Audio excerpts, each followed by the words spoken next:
সুনামগঞ্জের তাহিরপুর উপজেলার দক্ষিণ বড়দল ইউনিয়নের সাধেরখলা গ্রামে চুরির অভিযোগে এক যুবলীগ নেতাকে খুঁটির সঙ্গে রশি দিয়ে বেঁধে মারধরের ঘটনা ঘটেছে। অভিযুক্ত যুবকের নাম ঈসা মিয়া।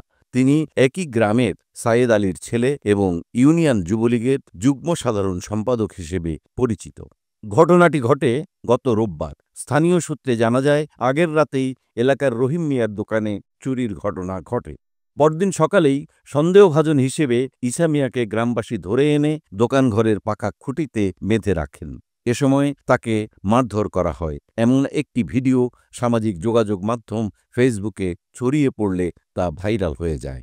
ভিডিওতে দেখা যায়, রশি দিয়ে বাঁধা অবস্থায় ঈসা মিয়া বারবার পানি চাইছেন এবং কান্নাজড়িত কণ্ঠে বলছেন, আমার ঘরেও মাল আছে, আমি দিয়া দিমু, আমারে আর মাইরেন না। তার কাছ থেকে চুরি হওয়া কিছু সামগ্রী উদ্ধার করা হয়েছে বলে জানিয়েছেন স্থানীয়রা। স্থানীয় ইউপি সদস্য রোপন মিয়া জানান, ঈসা মিয়ার বিরুদ্ধে আগেও চুরির অভিযোগ ছিল। এবারের ঘটনায় তাকে ধরে এনে জিজ্ঞাসাবাদ করলে তিনি চুরির কথা স্বীকার করেন। পরে গ্রামের লোকজনের উপস্থিতিতে একটি লিখিত মুচলেকা দিয়ে ঈসা মিয়াকে ছেড়ে দেওয়া হয়। এলাকার আমতৈল গ্রামের বাসিন্দা নূর আলম জানান, আমার বাড়ি থেকেও ঈসা মিয়া টাকা পয়সা চুরি করেছে। শুধু আমি না, অনেকেরই বাসাবাড়ি ও মসজিদে চুরি করেছে সে। সবাই তার আচরণে অতিষ্ঠ। তবে ঈসা মিয়ার সাংগঠনিক পরিচয় নিশ্চিত করতে যোগাযোগ করা হলে দক্ষিণ বড়দল ইউনিয়ন যুবলীগের সভাপতি সাইফুল ইসলাম ফোন ধরেননি। সাবেক সাধারণ সম্পাদক মোহাম্মদ মাসুক মিয়া বলেন, আমি ২০২০ সালে পদত্যাগ করেছি, এখন কে আছে কে নেই জানি না।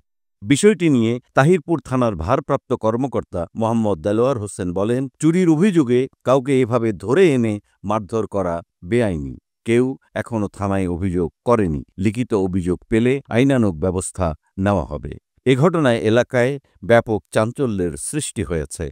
প্রশাসনের পক্ষ থেকে তদন্ত না হলে ভবিষ্যতে এ ধরনের গণপিটুনি আরও বাড়বে বলে মনে করছেন স্থানীয় সচেতন নাগরিকরা।